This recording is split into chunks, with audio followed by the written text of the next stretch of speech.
Bonjour tout le monde, un petit point sur le viol prémédité et là vous allez vous dire mais qu'est-ce que c'est? C'est moi qui l'ai nommé comme ça, je vais vous en dire un petit peu plus. Je travaille avec des jeunes femmes qui sont mises à la rue brutalement du jour au lendemain par leur mère en général parce que voilà c'est une trop grande rivale et donc du coup paf tu dégages, sauf que elles ne savent pas où aller et en général il y a une âme charitable avec un pénis qui veut bien les accueillir à la maison mais pas gratuitement. Enfin si gratuitement parce qu'on va rien demander financièrement puisque ces jeunes filles en général ne travaillent pas, mais physiquement il y a une attente, il y a une pression, voilà, le don contre don est bien attendu.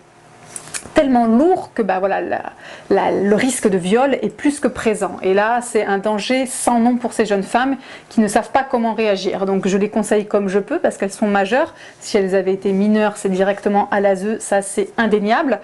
Mais voilà, elles sont majeures, elles font comme elles peuvent. J'ai pas de ressources magiques pour les héberger en urgence. Donc du coup, je vais faire en sorte qu'elles restent le moins longtemps possible pour travailler justement un foyer jeune travailleur, un CHRS, peu importe, mais que si elles y restent, ce soit sécurisé le maximum. Aujourd'hui, je vais parler des aspects physiques et dans une autre vidéo, je parlerai des aspects psychologiques.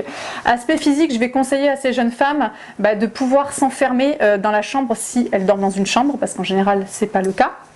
Mais si elles peuvent fermer à clé, elles ferment à clé. Pareil, quand elles vont à la douche ou aux toilettes, on ferme toujours à clé. Ensuite, de pouvoir dormir dans un sac de couchage qui isole et avec un jean bien fermé. On ne dort pas en pyjama ou en nuisette en pensant qu'il n'y a pas de risque. Voilà, on va vraiment, on va dire, s'armer physiquement pour que, voilà, s'il y a une tentative de viol, ce soit très compliqué. Ensuite, n'oubliez pas que les oreillers peuvent aussi vous desservir, parce qu'en général, les hommes sont plus lourds et plus massifs que les femmes.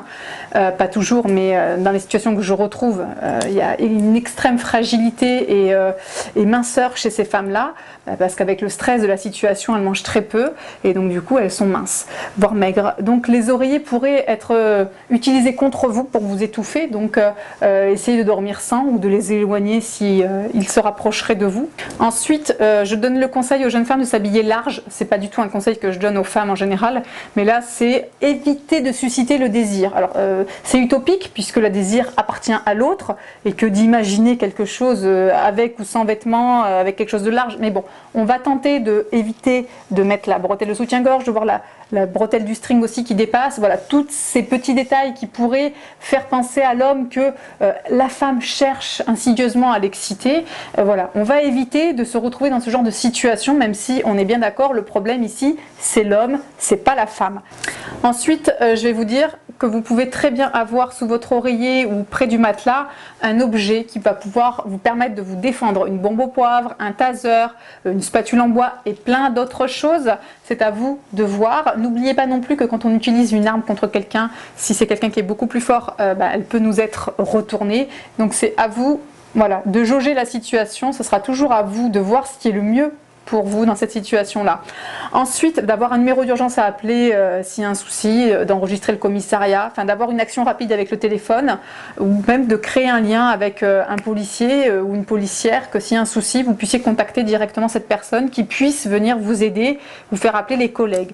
Voilà, je pense qu'on a balayé un petit peu tous les conseils fous que j'ai pu donner aux jeunes femmes parce que il y a récupérer son courrier, il y a tellement d'autres choses qui sont folles, je vous passe tous les détails. Mais ce sont des situations réelles dans lesquelles se retrouvent certaines jeunes femmes qui sont plus que démunies et il y a une telle détresse que voilà, je ne pouvais pas ne pas partager ces conseils aujourd'hui.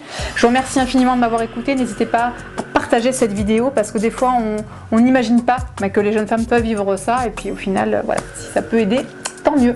N'hésitez pas à vous abonner à ma chaîne YouTube, je vous dis à bientôt et à très vite.